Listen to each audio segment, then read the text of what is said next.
परी अवतरी रंगरूप हे विठ्ठल विठ्ठल दही भात कालवुनी दिला वेगी जड करी सगळं दिलं कळे बरी घेवनिया कळे बरी घेवनिया हिंडले मी दारोदारी राधे राधे राधे राधे राधे हे श्याम सुंदरा राधे राधे राधे राधे राधे हे श्याम सुंदरा राधे राधे राधे राधे राधे हे श्याम सुंदरा राधे राधे राधे राधे राधे हे श्याम सुंदरा नाना परी समजावी ते परिहाराये श्री हरी नाना परी समजावी ते परिहाराये श्री हरी मागील ते खाया देते काय हवं ते देते पटोली निसते त्याला सांभाळते त्याला झोपवते गाव त्याला काही खायला द्या त्याच्या आवडीचं दिलं दही भात कालवणी दिला वेगी जड करी भात कालवणी दिला वेगी जड करी भात कालवणी दिला वेगी जड करी भात कालवणी दिला वेगी जड करी कळे बरी घेवनिया कळे बरी घेवनिया हिंडले मी दारोदारी राधे राधे राधे राधे राधे हे श्याम सुंदरा राधे राधे राधे राधे राधे हे श्याम सुंदरा राधे राधे राधे राधे हे श्याम सुंदरा राधे राधे राधे राधे राधे हे श्याम सुंदरा ये ना बाबा याला तिनं त्याला कडेवर घेतलं कोणी राधिकेने अहो आंबेवणेकर आंबेवणेच ना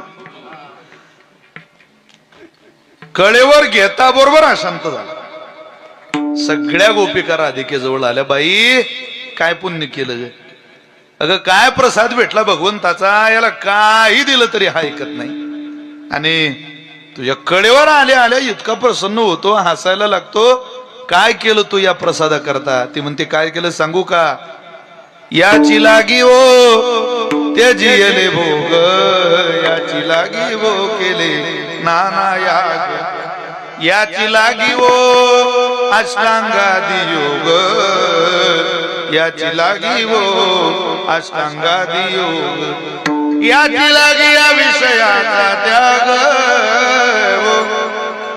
खूप काही केलं याच्यात करता मग आजच मिळालं का अहो ती म्हणे किती काळ केलं माहितीये का तुम्हाला जन्मोजन्मांतरी केली ही सूचना याची लागी ओ वसविले निर्जना बक्षिले फळमूळ प्राशिले जीवना हे कमी कालावधीत नाही पाहे प्रसादाची वाट पाहे प्रसादाची वाट पाहे प्रसादाची वाट पाहे प्रसादाची वाट पाहे प्रसादाची वाट पाहे प्रसादाची वाट पाहे प्रसादाची वाट पाहे प्रसादाची वाट द्यावे धुनिया ताट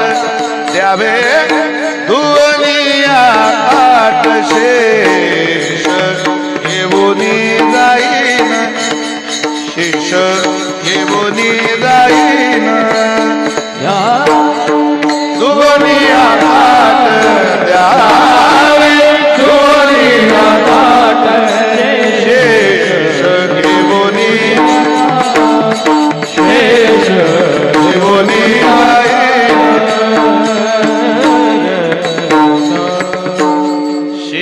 घेऊन जाईन तुमचे झाली या भोजन. अवा आम्ही वाट पाहिली, वाट पाहावी लागते. सोनूबाबांकडून बाबूजींकडं वाट, बाबूजींकडून मिलिंदप्पांकडे वाट आहे. असं वारसानं येत असतं ती, लगेच येत नाही, आपल्याला मिळत नाही. आज मिलिंदप्पांना जे भेटलंय त्यांनी वाट बघितली, पूर्वजांनी केलेली सेवाच फळाला येते. अरे आज पेरलेल्या तांदळाचा काय भात खाता तुम्ही? गेल्या वर्षी तयार झालेला तांदूळ तुमच्या घरी भात आलाय. तसं कष्ट ज्याने आधी केली, प्रयत्न ज्याने केले प्रसादा करता, त्याला ते आज मिळणार आहे, मिळालंय. ती राधिका म्हणते आम्ही खूप प्रसाद करता प्रयत्न केले, आज मात्र आम्हाला आनंद झाला. शेवटचं कीर्तन, प्रसादाचं कीर्तन आनंदाचंच कीर्तन असतं. का? त्याचं कारण असं आहे, प्रसादे सर्व दुःखानां, दुःखाची हानी करणारे. आज सत्वगुणी लोक प्रसन्न असतात, रजोगुणी लोक प्रसन्न असतात. रजोगुणी लोक का प्रसन्न? कारण त्यांना भगवान श्रीकृष्णाचं थोडं चरित्र येणार आहे ते आवडीच असतं, इतर देवतांचं चित्र आवडलं नाही तरी, म्हणून ते प्रसन्न असतात. एखादा तमोगुणी माणूस जरी आजच्या कीर्तनाला आला तरी तो प्रसन्नच असतो, कारण त्याला माहितीये हे एवढं झालं की हे कटकट बंद पडणार आहे. हे झालं की संपलं, ना जागरण, ना भजन, ना गोंधळ, काही नाही, मग फक्त मनोरंजन आहे. संध्याकाळी का उद्या येते कॅन्सल. फार चांगला निर्णय घेतला तुम्ही, एकदा टाळी वाजवा तुमच्या निर्णय करता. वा, कौतुक केलं पाहिजे तुमचं. अरे असंच आज दुखणं त्या घरावर आहे, इतक्या मोठ्या घरावर जर दुखणं येऊ शकतं तर उद्या आपल्या घरी यायला काय मार. काळ मोठा, नियती मोठी निष्ठुर आहे महाराज, सांगताच येत नाही. मी काल सकाळपर्यंत कीर्तन केली नाही आला सोमनाथ महाराज, परवा दोन्ही कीर्तन रद्द केली, काल सकाळी केलं. काय कळत नव्हतं, काय बोलावं, काय महाराष्ट्रातलं वातावरण असं. वडिलांना शुगर आहे. मी खरं सांगतो तुम्हाला, 84 साली माझे वडील सरपंच होते. आता ऑन आहे आपले, ते कट करतील सगळ्या गोष्टी म्हणून आपण हे चालू ठेवलंय. 84 साली सरपंच होते. मी जशी न्यूज लावली, काहीच संबंध नाही आमच्या वडिलांना. तर 84च्या व्यतिरिक्त सगळं जीवन आहे, राजकारणाचा अर्थार्थी संबंध नाही. घरात कोणाच्याच डोळ्यात पाणी थांबत नव्हतं महाराज. ही माझ्याच घरातली नाही, सगळ्यांचीच परिस्थिती होती. रिक्षावाला रडत होता, एक बाजूला गाडी लावली, गळा गळा रडत होता. अरे म्हटलं बाळा काय झालं? काय झालं नाही म्हणे, आमचा दादा गेलो. त्यांनी म्हटलं तू कोणत्या गावचा आहे? तो म्हणे मी, माझा आणि या जिल्ह्याचा काहीच संबंध नाही, मी मध्य प्रदेशच्या बाउंड्रीवरच आहे, नागपूर जिल्ह्याचा. म्हटलं राहायला? तो म्हटलं मी राहायला 10 वर्ष झाली पुण्यात आहे, पण मला असं कधी वाटलं नाही हो म्हणे या पुण्यात आल्यावर की मी विदर्भातला माणूस आहे, इथं काय करतोय. एका नातेवाईकाच्या आधारात आलो, इथं राहायला लागलो. एक वेगळं आगळं व्यक्तिमत्व होतं महाराज. जनमानसांच्या डोळ्याला धारा लागतात, एवढं असामान्य व्यक्तिमत्व महाराष्ट्राच्या मातीत तयार झालं. दुर्दैव या गोष्टीचं वाटतंय, विलासराव लवकर गेले, गोपीनाथराव मुंडे साहेब लवकर गेले, स्वर्गीय R.R. पाटील लवकर गेले. स्वप्न नव्हतं ते अजितदादा लवकर गेले. चाललंय काय काय कळत नाही. मोठा उघड आहे, मोठी माणसं मोठी असतात. खूप चांगला निर्णय आंबवणेकर. अजितदादा जिथं असतील तिथून पाहत असतील आंबवण्याकडे की कौतुक केलं पाहिजे. अरे मी जाण्याचं दुःख, हे माणसं त्यांचं जगणं विसरले, यालाच माणुसकी म्हणतात. अरे पक्ष येईल जाईल, सगळे टीका करणारे, टीका टिप्पणी करणारे सगळे मात्र बारामतीच्या दिशेनं निघून आले. का? कारण राजकारणाच्या पलीकडं समाज व्यवस्थेत एक माणुसकी नावाचं पद आहे. ते जर जिवंत ठेवलं तरच आपण जगू शकतो, नाही तर येणाऱ्या काळात स्वैराचार निर्माण होईल महाराज. केवळ पैशाने मतं विकत घेऊन पैसाच कमवण्याचा उद्देश राजकीय जीवनात राहील, सामाजिक क्षेत्रात राहील. तुमची माझी गोरगरिबांची कामं करण्याची नियत कोणाची राहणार नाही. असे व्यक्तिमत्व कोणत्याही पक्षात असले तरी ते जिवंत असणं महाराष्ट्राची गरज आहे. खरोखर आंबवणे, तुमच्या चरणी आमच्यासारख्या वारकऱ्याचा साष्टांग दंडवत आहे, प्रणिपात आहे तुम्हाला. तुमच्या निर्णयाचं 100% स्वागत आहे. विठ्ठल विठ्ठल.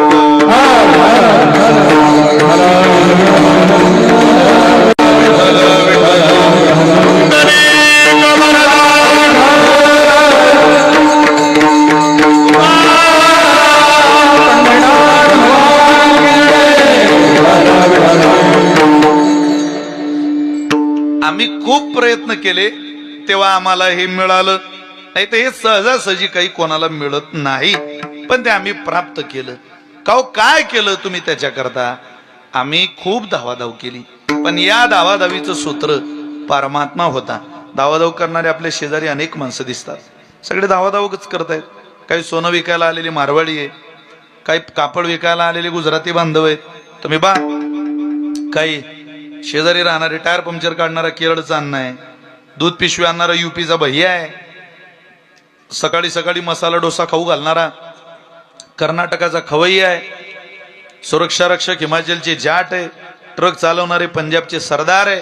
सगळे माणसं धावाधाव करणारीच आहे, सगळे कष्ट करताय. आपल्या सभोवताली आपण नजर घातली तर बिना कष्टानं देव कष्ट करणाऱ्याच्या मागे उभा राहतो, आयतं खाणाऱ्याच्या नाही. तसं कष्ट करणाऱ्यालाच प्रसाद जर मिळत असेल तर तुकोबारायांचा प्रसाद हा परमार्थिक साधनेचा आहे. तुम्ही कसे कष्ट केले? महाराज म्हटले त्या कष्टाचं सूत्र काय? ऐका, काय झालं एका उदाहरणातून तुम्हाला ही सूत्र सांगतो. महाराज म्हणले धावाधाव करणारे कष्ट करणारे माणसं आहेत, पण कसे आहेत? जुंतीले घाना बांधोनी डोळे, मागे जोडी आरतीने ही पोळे, चालिलो किती ते नकडे दुःखे आरंबडे भूक तहान. काय झालं? जसं तेलाच्या घाणीला झोपलेला बैल, ऐका ऐका आंबवणेकर, तेलाच्या घाण्याला झोपलेला बैल खांद्यावर जो ठेवलं चालत राहतो. किती वेळ चालतो? दिवसभर चालतो. तुकोबारे म्हणतात त्याला चक्कर येऊ नये म्हणून शेतकरी तो तेलाच्या घाणीचा मालक त्याच्या डोळ्यावर काय बांधतो? पट्टी बांधतो, झापडी बांधतो, याला फिरू नये म्हणून. दिवसभर चाललेल्या बैलाला संध्याकाळी चालत आल्यावर विचारायचं तुम्ही काय मिळवलं? तो सांगतो चालिलो किती ते न कळे दुःखे आरंबळे भूक तहान. काय मिळवलं कळत नाही, किती चाललो तेही कळत नाही.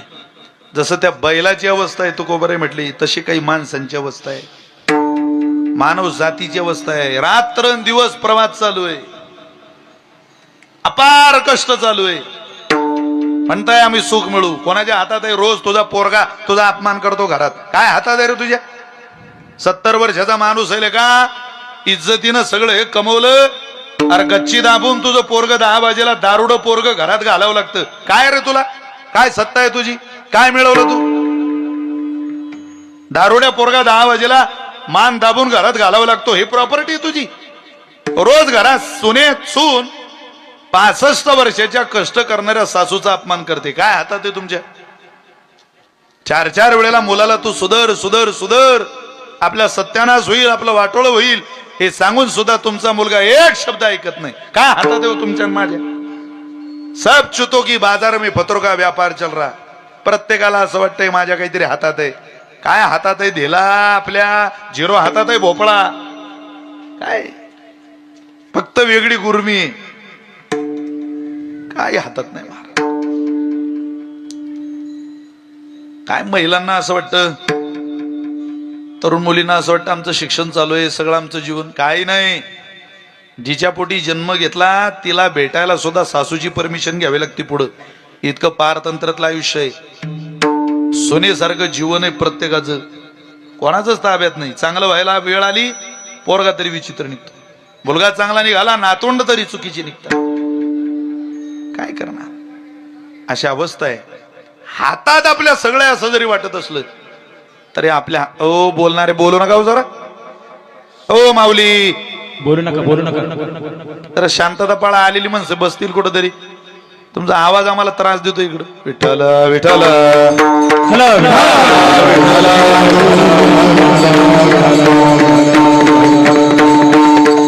कीर्तनकाराला श्रोत्याला एकरूप करायला प्रयत्नाची पराकाष्ठा करावी लागते. भरल्या बाजारात कथा येतो नावडे पंढरीनाथ, नेमकं एकजूट व्हायला गेलं तर तुम्ही वांग्यात घोळ पाठवता. काय होणार आहे त्याने? थोडी शांतता पाळा. मी काय माझी वेळ संपली का जाईल आपला आवरून. तुमचं बघा काय. विठ्ठल विठ्ठल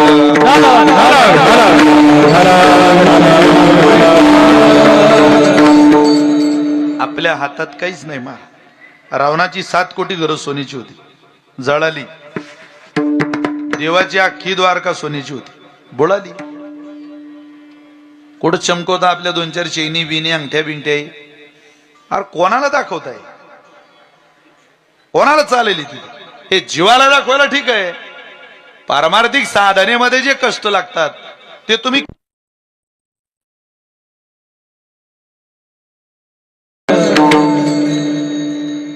त्याच्याशिवाय मनुष्याला यश मिळणारच नाही. कष्ट थांबून कुठे यश मिळणार आहे का? पण तुमचे माझे कष्ट अशा ठिकाणी चालू आहे जिथं काहीच मिळत नाही.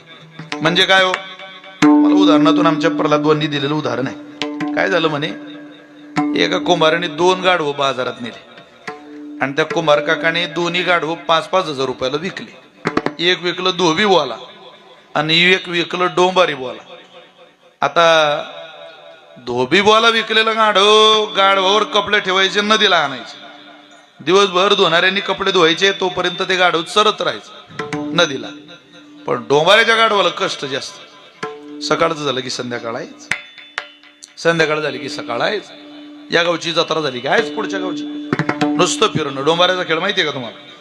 इकडून 2 बांबू, इकडून 2 बांबू, मध्ये त्याला दोरी, दोरीवर एक पोरगी नाचते आणि तिचा बाप ते खाली गुग गुग गुग गुग गुग गुग ढोलक वाजवतो. 2 महिन्यानं ते डोंबाऱ्याचं गाढव असं वाळून गेलं, बारीक झालं. धोबीबाचं गाढव मजबूत झालं. 2 महिन्यानं भेट झाली आंबेवण्याच्या खाली दोघांची. आणि ते म्हटले, दादा अरे किती बारीक झालो तो म्हणे, गाड्या मी बारीक झालो पण तुझं जरा बरं चाललंय, तू कस काय तब्येत एवढी मजबूत? तर म्हटलं, अरे काय सांगू, माझा मालकच लय जोरदार आहे. बरं बरं काय देतो रे तुला? खूप खायलाय आणि काम नाही, जाणे फक्त नदीला कपडे सोडणे, सरत बसणे. तू का बारीक झाला? तो म्हणे, अरे या पोरीचं वज, दोरीचं वज, टोकरांचं वज, नुसता प्रवास, खायला दडवेळीवर नाही, काय करावं? अरे म्हण मग इतक्यांनी स्टोर मालकाच्या घरी दादा किती वेळ थांबतो तू माझ्या घरी चल, माझा मालक लय जोरदार आहे. तो म्हणे, आलो असतो रे, पण तो माझा मालक मला जे देणार आहे ते कोणीच देणार नाही. तो कष्ट करून घेतोय पण एक दिवस मला काहीतरी चांगलं भेटणार आहे. काय भेटणार आहे? काय नाही म्हटलं, तो त्याच्या मुलीला त्या दोरीवर नाचायला चढवतो आणि त्या दोरीवरती पोरगी नाचायला चढली की तिच्याशी खालून म्हणतो, गुमू पायाखालच्या दोरीकडे नीट ध्यान दे, गुमू नीट नाच, इज्जत घालू नको गुमू आपली. तू जर नाचता नाचता गौतमी आपल्या हे गुमू खाली पडली तर गुमू मी तुझं लग्न त्या गाढवा सोबत लावल्याशिवाय राहणार. हा म्हणे, मी त्याचीच वाट पाहतोय, गुमू कधी खाली पडणार आहे? आता यानं किती दिवस वाट पाहिली तर गुमू खाली पडीन? उत्तर असं, यानं जन्मभर वाट पाहिली तरी काही गुमू खाली पडायची नाही. पण एकदम मजबूत गाढव एकदम अचानक बारीक झालं, समजावं गुमूच्या आशेने बारीक झालेलं गाढव. गाढव तसं बारीकच होत नाही. सर्व सुखाची आशा जन्म गेला, क्षण एक मुक्ती यत्न नाही केला. हिंडता दिशा क्षीण पावला, माया वेष्टेला जीव माझा. अरे किती धावाधाव करा, पण जिथं मिळतं तिथं करा ना. जिथं काहीच मिळत नाही तिथं काय धावाधाव करायची? काहीच मिळत नाही याची धावाधाव. अरे कोण कोण येतो, अरे कोण कोण येतो या स्वर्गमय सुखाला, सोडो निवासनेला, विसरून कल्पनेला, सोडून वासनेला,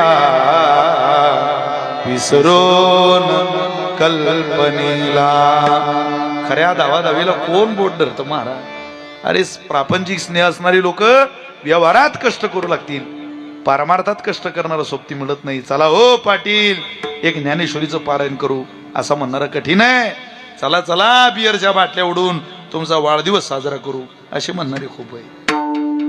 चला ना कीर्तनाला राव असे म्हणणारे थोडे. चला ना तमाशाला, काय नाद आहे तिथला असं म्हणणारी यादीच खूप आहे, कोणी येत नाही. म्हणून त्याला म्हणा, येऊ दे दया आता तरी गुरु माऊली, येऊ दे दया आता तरी गुरुमाऊलिया आयुष्याची दोरी कमी झाली या आयुष्याची दोरी कमी झाली या आयुष्याची दोरी कमी झाली या आयुष्याची दोरी कमी झाली या आयुष्याची दोरी कमी झाली या आयुष्याची दोरी कमी झाली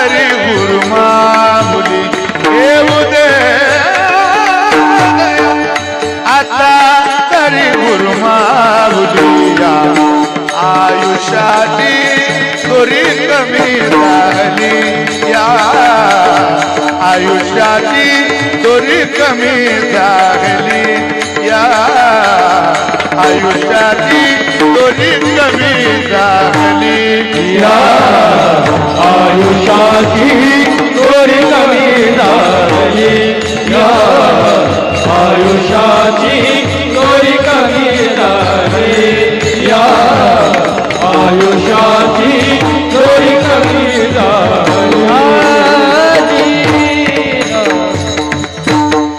रोज म्हणा मोन कर रोज देवाला देवा दावा दाव कधी संपेल काही सांगता येत नाही बाबा अरे तुझी कृपा राहू दे आणि एवढी दावा दाव यशस्वी कर कोणाची धावधाव 30 वर्षात थांबली कोणाची 45 वर्षात थांबली कोणाची 50 वर्षात थांबली कोणाची 94 वर्षे थांबली धावाधाव थांबवणं आमच्या हातात नाही देवा पण धावाधाव यशस्वी करणं तुझ्या हातात आहे आरामची धावाधाव यशस्वी कर असं जन्माला येऊन संपणं नाही र देवा काहीतरी शिल्लक राहिलं पाहिजे कीर्ती रूपी काहीतरी ओरावं आमची मनोमन इच्छा आहे सदिच्छा आहे शुभकामना आहे तुकोबारे म्हटले त्याकरता तुम्ही एक काम करा तुम्ही मी सांगतोय तशी धावाधाव करा म्हणजे कशी हो एका उदाहरणातून पहिलं चरण म्हणायला होतं काय झालं 1 महिनाभर सासून तूप राखून ठेवलं का जावई येणारे म्हणे आले जावई आरतीचं ताट घेतलं जावयाला कुंकू लावलं कुंकावर साखर लावली तोंडात तांदूळ घातले जावई यात या जावई यात या जावई यात या तांदूळ खात पठ्ठे हात आला दूध दिलं प्यायला तूप घालून जेवण पुरणपोळी तूप घालून डाळ भात तूप घालून बासुंदी तूप घालून इतकं तूप खाल्लं याचं पोट बिघडलं महाराज आता तूप सासऱ्याचं होतं पण पोट आपलं आहे ना त्याचा काही अंदाज लावायचा लय तूप खाल्लं पोट बिघडल्यावर तो त्याच्या सासऱ्याला म्हटला मामा सासऱ्याला काय म्हणतात पूर्व मामा सासऱ्याला मामा नाही बाळा मामाला सासरा म्हणण्यात मजा आहे सध्या आपला असंही कोण्याही गावात गेलो तो 2चे 4 व्हावे उग केला इशारा जाता जाता थोडं पाऊल घाला त्या दिशेनं मामाला सासरा म्हणण्यात मजा काय सासरा शोधायचं आणि त्याला मामा म्हणायचं तर म्हटलं मामा माझं पोट बिघड असं चला डॉक्टरांकडे नेलं डॉक्टरांनी सांगितलं आमची जावई बेक आपल्या हे एकदम हुशार माणूस त्यांचं जरा पोट बिघडलं बर पोट बिघडलं काय काळजी करू नका संध्याकाळपर्यंत तुमचं पोट नीट करू 2 गोळ्या घ्या तुम्ही एक सकाळी घ्या एक संध्याकाळी घ्या फक्त गोळी घेताना जरा गोळी तुपात घ्या अहो म्हणजे तेच खाऊन तो बिघडलंय माझं बिघडू द्या तरी गोळी तुपात घ्या का तुमचं पोट बिघडलं जरूर तुपानं बिघडलं खरंय पण किती प्रमाणात तूप खावं हे कळलं नाही म्हणून बिघडलं आता तुम्ही तूपच खा फक्त तुमच्या तुपात मी दिलेली गोळी घाला मग तूप खा तसं तुम्ही सगळे धावाधावच करा तुकोबारे म्हटले धावाधाव थांबू नका पण तुमच्या धावाधावीत मी सांगतोय तेवढी एक तुपातली गोळी घाला मग पहा कशी धावाधावी सुखाला जाते अहो कोणती तुपातली गोळी येते अभंगाचं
बघा,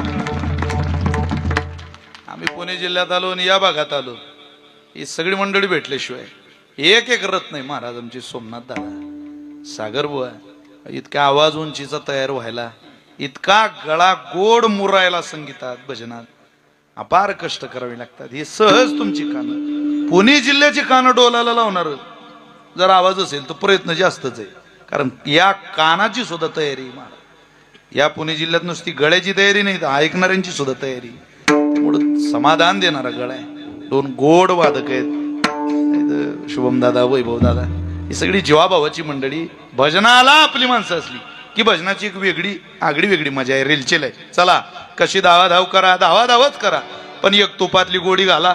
कोणती तुपातली गोडी? चित्तला विचरणा पे करी ऐसी धावाधावी, नितांत भगवंताच्या चरणावर विश्वास ठेवा आणि मग धावा, मग धावा, मग तुमची धावाधावी यशस्वी होईल. देवाच्या विरोधात ज्यांनी ज्यांनी धाव घातली ते सगळी इतिहासात जमा झाले. उदंडची झाले, जन्मोनिया मेले, परी त्यांचे नाव नाही घेऊ कोण विचाराचे. तो मायकल जॅक्सन नावाचा पठ्ठ्या होऊन गेला, देव मानत नव्हता तो, देवाच्या विरोधात प्रवास चालू केला. 150 वर्ष जगायचं होतं त्याला. किती? 150. 150 वर्ष जगण्याकरता मायकल जॅक्सननं 12 डॉक्टरांची टीम विकत घेतली. त्या 12 डॉक्टरांनी फक्त यालाच तपासायचं, आजार नाही तरी किडनी डोनर, आजार नाही तरी फुफ्फुस डोनर, आजार नाही तरी आईस डोनर, सगळे डोनर रेडी करून घेतले. दिवसातून 4 वेळेला त्याचं अन्न फॉरेन्सिक लॅब मध्ये चेक केलं जायचं. जगातलं सर्वश्रेष्ठ जेवण जेवायचा, सर्वश्रेष्ठ पाणी प्यायचा.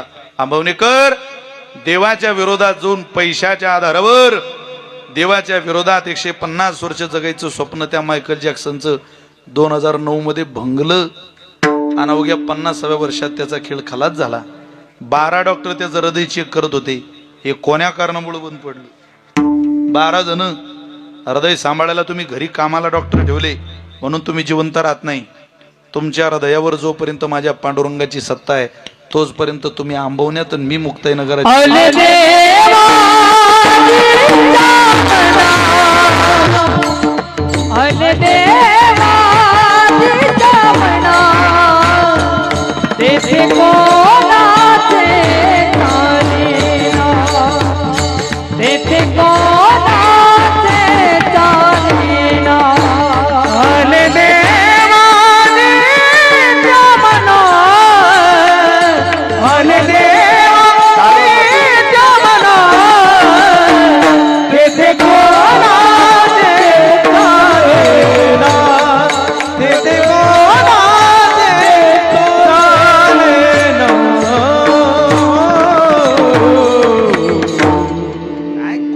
काय आपण सत्ता सांभाळणार आहे? पुरेपुरे आता नको तुझी याची सत्ता. कितीतरी इतिहासात जमा झालेली माणसं आहे, पण दावादाव करायची असेल तर आयसी करा. संतांचं ऐकलं की माणसाचं चांगलंच होतं महाराज, 100%. घराचं बांधकाम पूर्ण होईपर्यंत माणसाने कोणाचं ऐकावं? तुम्ही बोर झाले का? मी घरी जाऊ का? घराचं बांधकाम पूर्ण व्हावं, चांगलं व्हावं, कोणाचं ऐकावं? आर्किटेक्टचं, बांधकाम करणाऱ्याचं. जाऊ द्या, आधार बरा व्हावा, तो बरा होईपर्यंत कोणाचं ऐकावं? केसचा निकाल आपल्या बाजूला लागेपर्यंत वकिलाचंच ऐकावं. आमचे गुरुजी म्हणायची, एकानं सायकलवर गवताचा भारा ठेवला आणि सायकल घेऊन निघाला. उतारावर त्याची सायकल लागली. तुमचं काय गंमत उतार हे? मी रात्री आलो राव, मग पंढरी घाबरत होती. आता काय सांगावं तुम्हाला? म्हटलं सोमनाथ भाऊ कोणी जन्माचा बदला घेतला काढा. इथलं बोलावलंच कसं? मोबाईलवर रेंज नाही, वळणं जमाना भरायची, गाडी नाही कोणाची. ताप झाला. म्हटलं बुवा आता चालत राहा पुढं. कुठं लाईट दिसलं की असं वाटायचं वाय काहीतरी आहे सारा. पहिल्यांदा चालू इतक्या आत, पण फार चांगला परिसर आहे. काय झाडी, काय डोंगर आहे, आनंद आहे. एवढं सगळं पाहायला मिळत नाही, पण तुम्ही नशीबवान माणसं आहात की चांगल्या परिसरामध्ये तुमचं राहणं आहे. म्हणून तुमचे चेहरे फ्रेश आहे, निरोगी माणसं आहे तुम्ही. निरोगी काय आहे तुम्हाला? चला, ते सायकलवर गवताचा भारा ठेवला, उतारावर सायकल लागली, ब्रेक गेले सायकलचे. अख्खे ब्रेक दाबले, त्यानं ब्रेक लागत नव्हते सायकलला. पुढे एक बाई होती, तो तिला आवाज येतो, ओ बाई वा बाजूला, अरे बाई, अरे वा बाजूला, ब्रेक गेले सायकलचे. अरे काय बाई रे, अरे वा बाजूला, ब्रेक नाही सायकल. आता ती तिच्या नवऱ्याचं ऐकत नाही, याचं ऐकीन सायकलवाल्याचं. अरे घरात मेळ येऊन नाही राहिला. ऐकलं नाही बसली धडक तिच्या अंगावून सायकल, पाय गेला. तारीख पे तारीख गुन्हा दाखल झाला. निकाल सुनावणीची वेळ आली. एका कटगऱ्यात बहीण, एका कटगऱ्यात सायकलवाल्याला विचारलं, का रे ज्या सायकलची धडक या बाईला बसली ती सायकल कोणाची होती रे? तो म्हटलं माझी होती. अरे मग बिना ब्रेकची सायकल रोडला आणायची का बाळा? तो म्हटलं अहो साहेब, रोडला निघालो तेव्हा सायकलला ब्रेक होते, रस्त्याला लागलो ब्रेक होते, सायकलवर गवताचा भारा ठेवला ब्रेक होते, पण मी उतारावर लागलो ब्रेक गेले. माझा नाईलाज होता. अरे पण तुझ्या नाईलाजामुळं त्या बाईचा पाय फ्रॅक्चर झाला ना. तो म्हटलं साहेब झाला काय? त्या बाईचं नुकसान भरून दिलं पाहिजे. त्यानं खाली मान घातली. खाली काय पाहतो आता? त्या बाईचं नुकसान भरून द्यायचंय. खाली मान. अरे खाली काय पाहतो रे तू? तुझ्या सायकलमुळे त्या बाईचा अपघात झाला, आता नुकसान भरून दिलं पाहिजे. खाली मान घाल. आता त्या बाईनं गप्प बसव ना. ती बाई म्हटली, का रे आता काय दातकीड बसली का तुला? तेव्हा तर लय ओरडत होता, बाई बाजूला व्हा, बाई बाजूला व्हा, बाई बाजूला व्हा. जज साहेब म्हटले, बाई जरा झोलाल दिसते. बाईला सांगितलं, बाई तुमच्या शरीरामुळं त्या गरीबाच्या सायकलचं नुकसान झालेलं आहे, तुम्ही भरून द्या. अहो केसचा निकाल आपल्या बाजूने लागेपर्यंत आपण वकिलाच आहे. आजार बरा होईपर्यंत डॉक्टर, घराचं बांधकाम पूर्ण होईपर्यंत आर्किटेक्टच ऐकावं, कीर्तन होईपर्यंत तुम्ही महाराजाच आहे. लग्न होईपर्यंत आपण सगळ्यांनी आपल्या आई वडिलांचंच ऐकावं, पण लग्न झाल्यावर मात्र आपण सगळ्यांनी आपल्या जाऊ द्या, पण जन्मभर मात्र माणसाने संतांचं ऐकावं. विठ्ठल विठ्ठल.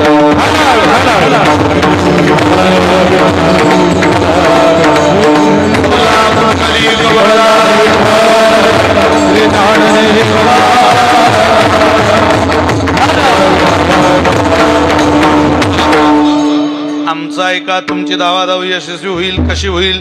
काय होईल तो? मग तो माझा मायबाप, तो तुमचा आई होईल आणि तुमचा माझा बापही होईल. त्यानं अनेकांचं मायबाप होण्याचं सूत्र सांभाळलेलं आहे. सर्वस्व तो आहे असं समजलं की मग आता कसली मला बाधा नाही, कसली मला चिंता नाही. ब्रजातल्या काय घटना सामान्य. गर्गो पुरोहितो राजन यदुनाम सुमहातपः वरजाम जगामनंदस्य वसुदेव प्रचोदितः. हा माझा सर्वस्व आहे हे समजलं की माणूस इकडं तिकडं पाऊल घालतच नाही. मी जो आता श्लोक म्हटला, या श्लोकाचा अर्थ असा आहे, गर्गो पुरोहितो राजन. एकदा गर्गाचार्यांना गोकुळामध्ये प्रवचनाला पाठवलं वसुदेवांनी. कधी आले प्रवचनाला, आसनावर बसले, सगळे श्रोते खाली बसलेले होते. प्रवचन चालू करणार तेवढ्या सगळे वैज्या, वाकड्या, श्रीदामा, बोबड्या सगळे गोपाळ आले आणि वरती जाऊन एका सिंहासनावर बसले. वरती आसनावर, उंच आसनावर बसले. ते गर्गाचार्य म्हटले, का आमच्यापेक्षा वरती या आसनावर हे पोर, त्यांना काही समजावा जरा.